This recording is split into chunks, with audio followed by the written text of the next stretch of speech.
falar que tipos de atitude um dependente químico precisa tomar para ficar em abstinência, para ficar em recuperação ou limpo, como eles mesmos dizem, não é? Perfeito. Isso é bom, gente, não só para o dependente químico que está assistindo ao programa, mas para os familiares de forma geral, para os amigos, porque muitas vezes você fica na dúvida, será que a pessoa está decidida mesmo? Será que está tomando os passos corretos? Então, a partir desse depoimento, você ganha conhecimento, tá bom? Luiz Augusto, conta pra gente quais são... Eu escolhi não usar mais, foi uma decisão que mudou minha vida, né?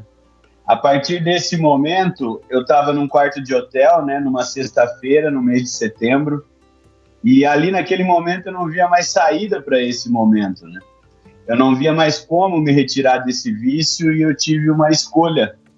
E a escolha que eu estava querendo naquela vida era calar minha dor.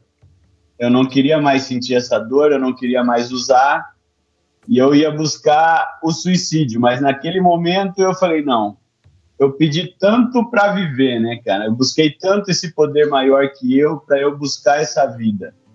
E o que eu faço? Eu falei, eu preciso, pelo menos um dia, ter o livre-arbítrio de viver, né? E não sobreviver, né? Porque eu era um escravo do uso, um escravo do vício, um escravo do traficante, né? Eu trabalhava para sustentar ele.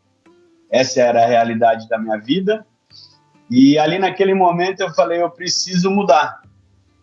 E naquela sexta-feira eu falei, o que eu faço?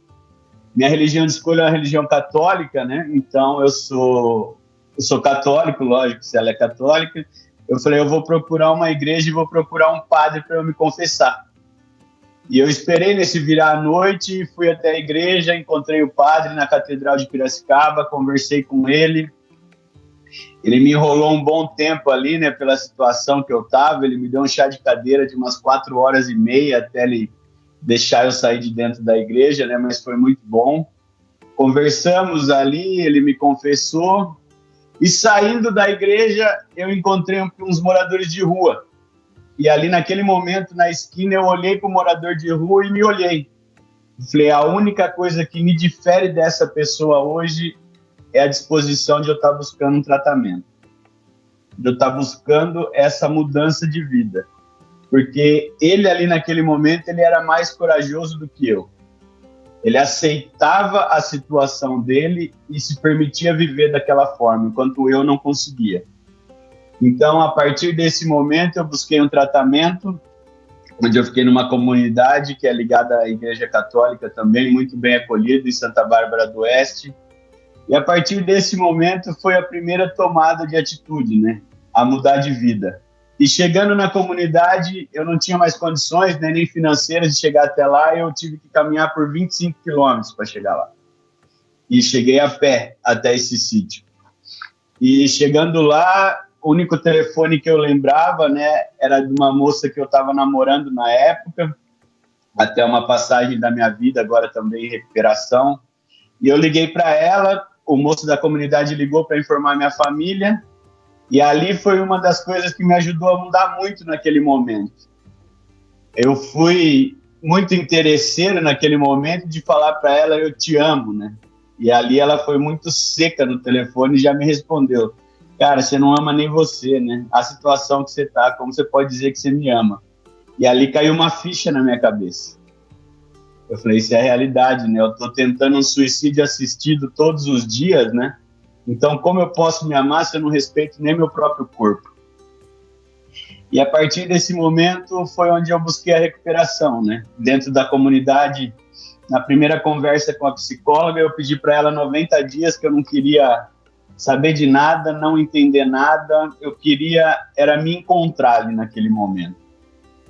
E assim foram os 90 dias. Os 90 dias eu fui me conhecendo, fui mudando minhas atitudes. São coisas, vamos dizer assim, são consequências do meu uso, né? São consequências da minha escolha de vida.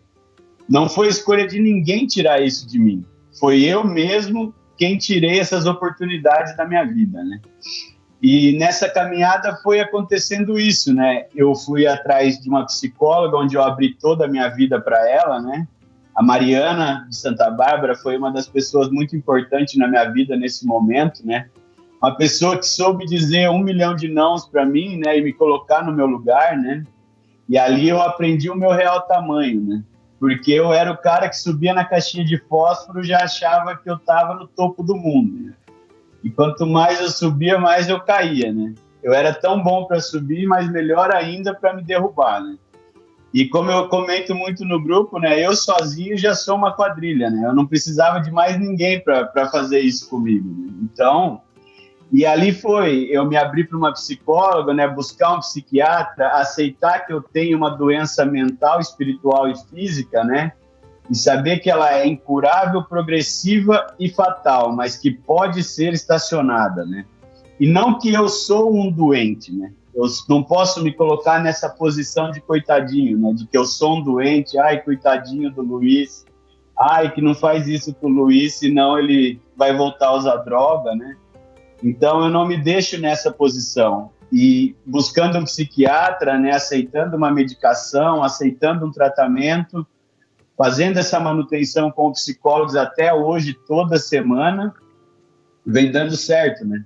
Mas isso a partir do momento que eu quis. Não adiantou o Luiz Fernando me dar a mão, né? Não adiantou minha mãe me dar a mão, meu pai, meus tios. Meu tio teve uma fase da minha vida que ele veio de São Paulo para me ajudar, chegou aqui dentro de casa e falou, eu vim de São Paulo porque eu te amo. Eu falei, cara, você veio porque você quis, né, meu? Não fui eu que pedi para você vir. E ali eles aceitaram essas escolhas minhas e deixaram eu trilhar meu caminho, né? E esse caminho me levou à recuperação também. Então, muitas vezes, a família tem que entender esse ponto de vista, que tem que deixar o adicto. Não é que você está deixando ele sofrer. Você está deixando ele arcar com as consequências do ato dele, né? A consequência da vida dele. E foi aí que eu me ajudei. O momento que eu fui mudando meus conceitos e revertendo essa vida marginalizada que eu tinha, né? Porque a inversão de valores dentro de mim era muito grande.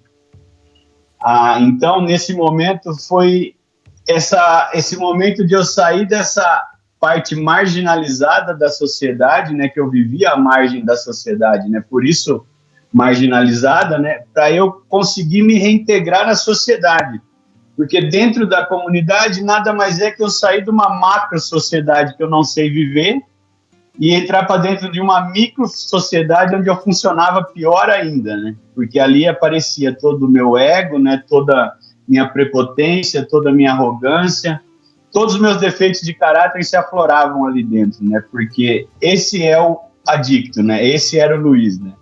Usuário, né? Só pensava nele, só queria sustentar o vício dele, passando por cima de tudo e de todos, né? Então, esse foi o início da minha caminhada. Meu Deus. Que história forte de redenção. Eu estou aqui encantada porque que elucidação que você teve, né? E que encontro verdadeiro de buscar dessa forma, apesar de todos os obstáculos. Eu estou sem palavras, vou ser muito sincera, Luiz Augusto. Agora, veja que estamos falando de tomada de atitude e, no mínimo, 2 iniciais ele tomou. Primeiro ele disse não às drogas e depois ele disse sim à vida. E depois ele não ficou sozinho, ele procurou o padre e depois ele foi caminhando em direção à comunidade, ainda tentou dar uma manipulada na ex-namorada, mas ele foi fazendo alguma coisa, sabe? Porque tomar atitude é exatamente isso, é sair do lugar comum, sair daquilo que se chama, então, zona de conforto, que é uma zona de desconforto. Se a pessoa está pensando em tirar a própria vida, ela está muito desconfortável. Mas fazer alguma coisa que a gente não sabe se vai dar certo naquele primeiro início.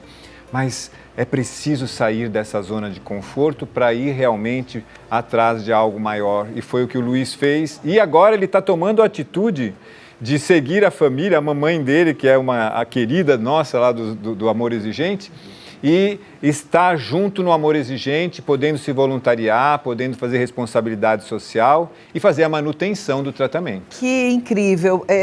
Todos os adictos comentam que tem esse momento do despertar, né? É como o Luiz Augusto colocou tão bem, esse momento do despertar e todo esse processo até encontrar a sobriedade. Aí agora, com essas novas atitudes, você continua mantendo a sua sobriedade. Eu queria que você desse mais algumas dicas, assim, além de frequentar o grupo, porque a gente realmente acredita que é muito importante, para mim é uma questão sine qua non. Existem outras atitudes que você tem tomado?